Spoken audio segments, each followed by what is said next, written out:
2022 में ईशान किशन ने 126 बॉल में 200 रन मारे थे और ये ओडीआई हिस्ट्री का सबसे फास्टेस्ट डबल सेंचुरी है। अभी तक किसी दूसरा बैटर ने ऐसा नहीं कर पाया, लेकिन इसी के एक साल बाद इनका सेंट्रल कॉन्ट्रैक्ट छिन गया और ये टीम इंडिया से बाहर हो गए। लोगों को लगा था कि शायद ईशान किशन का करियर खत्म हो गया, क्योंकि आपको पता ही है इस पॉइंट पे टीम इंडिया में कितना ज़्यादा कंपटीशन है और अगर आप एक बार टीम से बाहर हो जाते हो तो वापस आना बहुत ही मुश्किल है। लेकिन ईशान किशन ने सेटबैक से बड़ा कमबैक करके दिखाया है। तो आज की इस वीडियो में हम देखेंगे कि असली रीजन क्या था इनके सेंट्रल कॉन्ट्रैक्ट छिन जाने का और किस तरीके से इन्होंने इस टफ फेज को काउंटर करके इतना बड़ा कमबैक कर पाया। तो देखिए, ईशान किशन का जन्म पटना बिहार के एक मिडिल क्लास फैमिली में हुई थी। इनके पिता प्रणब पांडे कंस्ट्रक्शन बिजनेस में थे और माता सुचित्रा सिंह एक डॉक्टर थी और पटना से ही इनके क्रिकेटिंग करियर की शुरुआत हुई थी। इनिशियली ईशान किशन सिर्फ बैटर ही थे, लेकिन एक दिन क्या हुआ, इसके स्कूल टीम की जो रेगुलर विकेट कीपर थे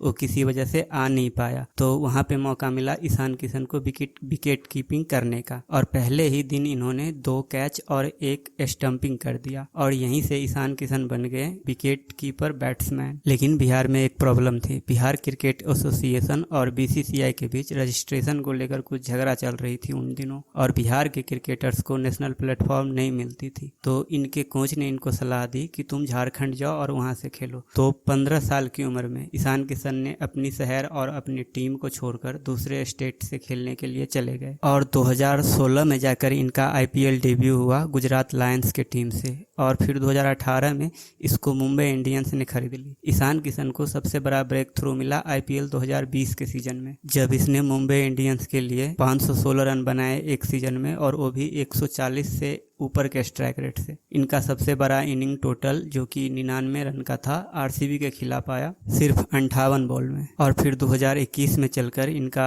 इंडिया के लिए डेब्यू हुआ तो इंग्लैंड के खिलाफ 32 बॉल में 56 रन बनाए और बाद में फिर इनको ओडीआई में भी मौका मिलने लगा और अब तक ईशान किशन इंडियन क्रिकेट में एक स्टार बन चुके थे। तो मुंबई इंडियंस ने इसको अगले सीजन में वापस से 15.25 करोड़ रुपए देकर खरीद लिया और फिर आया वो ऐतिहासिक दिन 10 दिसंबर 2022 जब इंडिया बांग्लादेश के खिलाफ अपनी तीसरी ओडीआई मैच खेलने वाली थी और इंडियन टीम के रेगुलर ओपनर रोहित शर्मा पूरी तरीके से फिट नहीं थे। तो वहां पे मौका दिया गया ईशान किशन को ओपन करने का और ये मौका इनके जिंदगी में कभी न भूली जाने वाली इनिंग में कन्वर्ट हो गई। ईशान किशन ने सिर्फ 126 बॉल में 200 रन बना दिए और ये अभी तक ओडीआई हिस्ट्री में सबसे फास्टेस्ट डबल सेंचुरी है और इससे पहले ये रिकॉर्ड थी क्रिस गेल के नाम, जिसने 138 बॉल में डबल सेंचुरी बनाई थी। इस पॉइंट पे कोई सोच नहीं सकता था कि इस प्लेयर का भी कॉन्ट्रैक्ट जा सकता है और ये भी टीम इंडिया से बाहर हो सकते हैं। फिर साल 2023 में जब ऋषभ पंत इंजरी से बाहर आ रहे थे और शुभमन गिल टीम इंडिया का नया ओपनर था, केएल राहुल, रोहित शर्मा, लाइनअप बहुत लंबी थी, तो ईशान किशन को कभी मौका मिलता था तो कभी नहीं मिलता था। वर्ल्ड कप 2023 के स्क्वाड में भी ईशान किशन थे। शुरू के मैच में इनको मिडिल ऑर्डर में खेलने का भी मौका मिला, लेकिन 0 रन बनाए, तो वहां से प्रेशर बिल्ड हुई और फिर बाद में ईशान किशन को बेंच कर दिया गया। वर्ल्ड कप के बाद दिसंबर 2023 में इंडिया साउथ अफ्रीका से अपनी ओडीआई सीरीज खेल रही थी और ईशान किशन भी उस स्क्वाड में थे। तो ईशान ने सिलेक्टर को कॉल करके बताया कि पर्सनल रीजन की वजह से ब्रेक चाहिए और चलती सीरीज को बीच में छोड़ के वापस आ गए। बाद में ईशान किशन ने एक इंटरव्यू में बताया था कि वो उस टाइम पे फुल फ्रेम ऑफ माइंड में नहीं थे और वो ठीक से क्रिकेट नहीं खेल पा रहे थे। फिर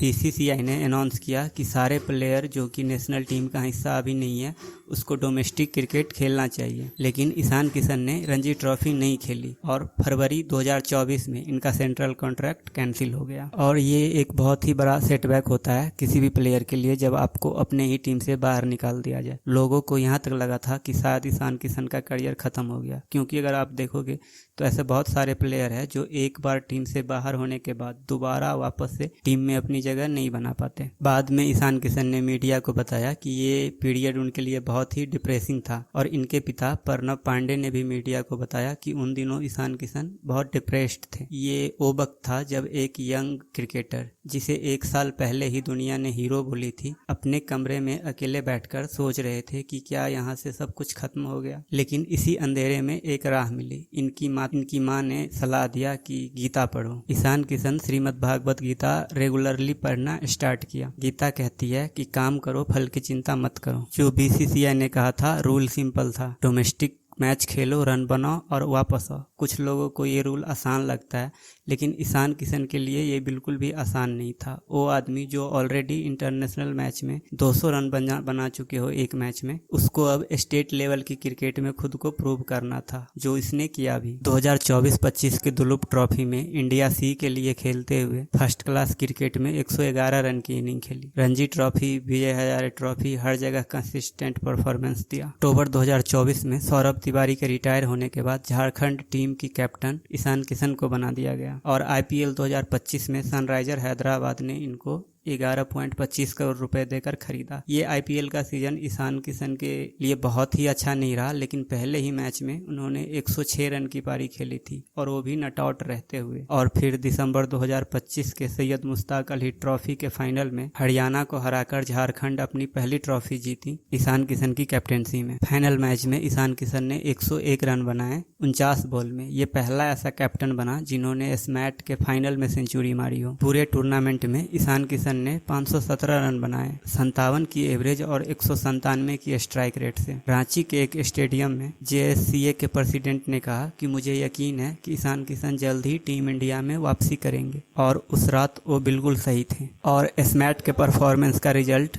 जनवरी 2026 में दिखा, जब न्यूजीलैंड के खिलाफ इंडिया के T20 स्क्वाड में ईशान किशन का नाम भी शामिल था। और ये पूरे देश के लिए बिल्कुल ही शॉकिंग थी। किसी ने एक्सपेक्ट नहीं करा था कि इस तरीके से ईशान किशन की वापसी होगी टीम इंडिया में। पहले मैच में नागपुर में ईशान किशन ने पहले बॉल पर बाउंड्री मारी थी, लेकिन सिर्फ 8 रन पे आउट हो गए। कुछ लोग हंसे भी थे कि इतने लंबे इंतजार के बाद सिर्फ 8 रन। और इसका जवाब दिया ईशान किशन ने 2 दिन बाद सेकेंड T20 रायपुर में। जब इंडिया 209 रन की टारगेट चेस कर रही थी तो ईशान किशन ने सिर्फ 21 बॉल में 50 रन बनाए और कुल 32 गेंद खेलकर 76 रन बनाए। और इंडिया ने सिर्फ 15.2 ओवर में इस टारगेट को चेस कर दिया। और 31 जनवरी 2026 5th T20 मैच, इसमें ईशान किशन ने सिर्फ 43 बॉल में 103 रन बनाए। ICC T20 वर्ल्ड कप 2026 पहला मैच USA के खिलाफ 20 रन बनाए। छोटी शुरुआत थी। फिर नामीबिया अरुण जेटली स्टेडियम दिल्ली में ईशान ने 61 रन बनाए सिर्फ 24 बॉल में। इसमें 5 छक्के भी शामिल थे। इंडिया ने 6.5 ओवर में टीम सेंचुरी मारा और T20 वर्ल्ड कप का फास्टेस्ट। लेकिन सबसे बड़ा दिन आया पाकिस्तान के खिलाफ, जब टीम इंडिया के ऑलमोस्ट बहुत सारे बैटर आउट हो रहे थे और सिचुएशन बहुत क्रिटिकल थी। तो उस सिचुएशन में 41 बॉल में 77 रन मारे 193 के स्ट्राइक रेट से, जो कि उस दिन उस पिच के हिसाब से सबसे ज्यादा स्ट्राइक रेट थी। और पाकिस्तान के खिलाफ वर्ल्ड कप में इंडिया का सबसे फास्टेस्ट 50 सिर्फ 27 बॉल में। और सेमीफाइनल में इंग्लैंड के अगेंस्ट 18 बॉल में 39 रन बनाए। फाइनल में नरेंद्र मोदी स्टेडियम में न्यूजीलैंड के खिलाफ